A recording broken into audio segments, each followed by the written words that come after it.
diverse personalities based on their environment.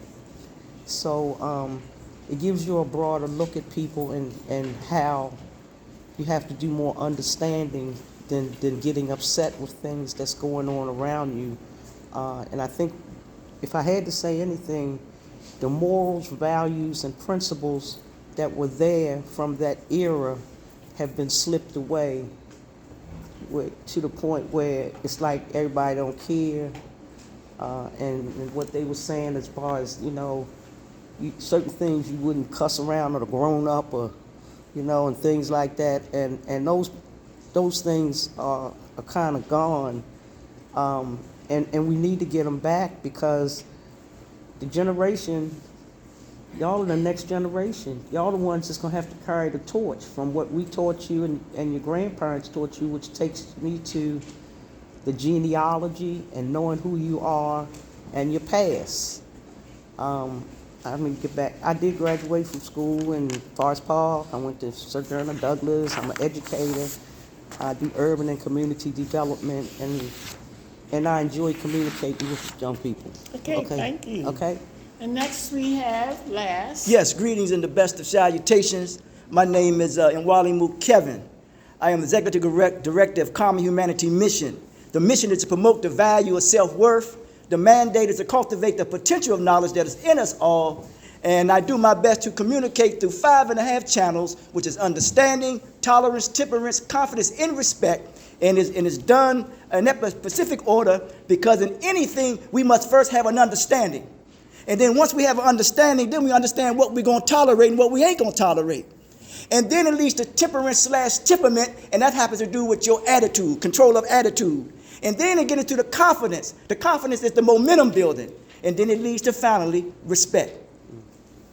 Okay, thank you. So here we have the introduction of our panelists. Now, they did touch on a lot of the things that are part of the questions. Your homework will ask you, when she puts the homework out for you to do it, it's going to ask, how did your parents communicate with you? For instance, did they make gestures? Like my parents, they didn't do too much reprimanding and talking to you when things, they just gave you a look. Yeah. And you knew to stop. Oh, we don't need to do stuff like it. And you knew, that's not enough. Or even they would applaud you, shaking their head, saying you're okay with that. So she's going to want to know, did they do straight talk? Did they hang around? Were there proverbs and stories? Now that's how I did my children. I waited till they went to sleep when they were going to sleep. And I would read stories to them.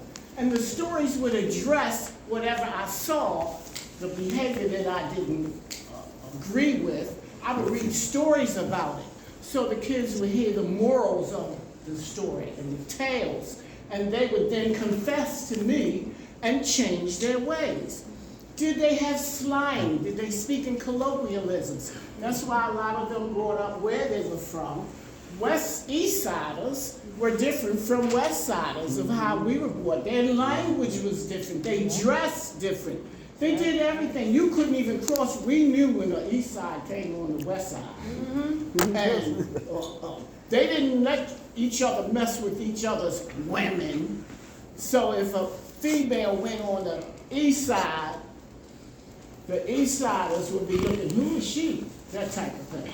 So then we have the family dynamics, their politics, the traditions that you have in your different families. I didn't know I was so traditional until my millennials grew up and told me, Mom, you know that's not everywhere, that's a tradition.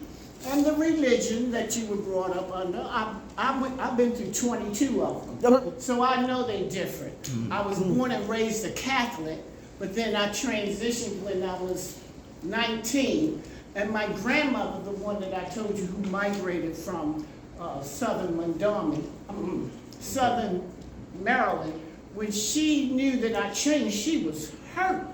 And then she thought about it, that she did the same thing. When she was 19, she changed from what she was, and she changed into Catholicism when she was 19. So she respected what I did. I changed and became a Muslim then.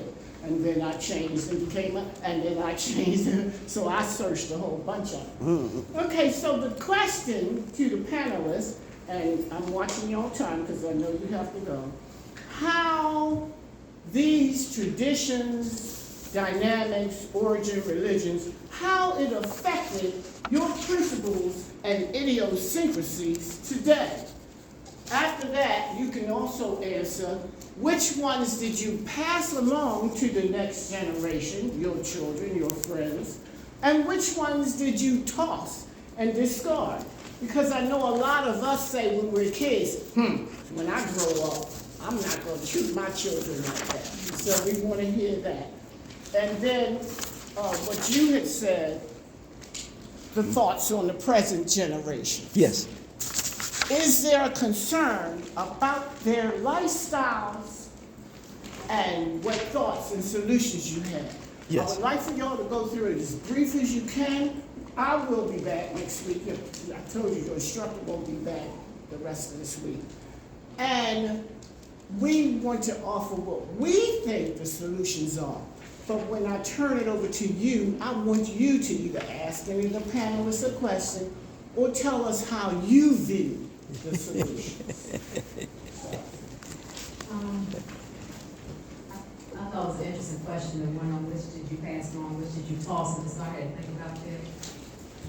And most of our black families, especially in America, where it's not always the most loving. So I grew up where my mama, she remember being called a nigga in the back of the truck. She was 2 years old. And so she was dark skinned. I'm dark skinned, my father dark skinned. And so when I talked about earlier about the black culture, the black growing up I got, it was outside of my home. Because I grew up with a mother who had mental illness. She was very sick with very different types of depression. And she was taught early to not love self. And so I had to work on that. And I had some people around me that had to reinforce that nothing more beautiful than blackness. And it took time. But my father was also very dark-skinned out of Louisiana. And so he suffered racism outside and inside. And so he had some issues. And so I ended up going to a PWI, predominantly white institution, because he felt white was right. That the look towards him is where it should be. And so those are some of the things that I could not bring with me. And so I had to work on that. And that's with a lot of our households and families.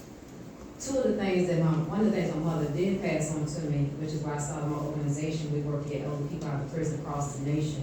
We've been doing this for 7 years, is we get people out of prison because we see that as enslavement. We see it as reparations return to our people, the lineage of emancipation. My father did pass on to me the importance of business, being your own business person, being able to grow yourself and make your mark in the world and make yourself unforgettable. Because if you don't leave an imprint today, you will be forgotten about, and you wasted your time on the earth. And so that was a couple of things that I took with me, and some of the things that I discarded. Okay. Great, thank you. Mr. Ball. Yeah. My family is very, very big on discipline and learning and education and zero tolerance for a lot of foolishness and wasting of time. My mother was extremely intelligent. We had a very, very, very structured household. She was very articulate, and she instilled a lot of those gifts in us. And again, we were disciplined, and we knew to say that it was our responsibility to carry ourselves in a certain way, to represent ourselves, be it in education, in the community, in the church, what have you. As Mother Martin mentioned, I'm from an old Baptist tradition, and another panelist mentioned about how things are today, how young people are today versus how we were maybe 40, 50 years ago. There were just so many prohibitions. I mean, certainly there was no profanity. We weren't allowed, let's say, to party. We weren't allowed, let's say, to play card games.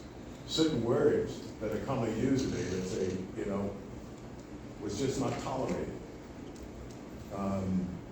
And again, discipline is very, very, very strict. And our family is really big on corporal punishment, I'll say. But when it came to, let's say, certain things you would do, but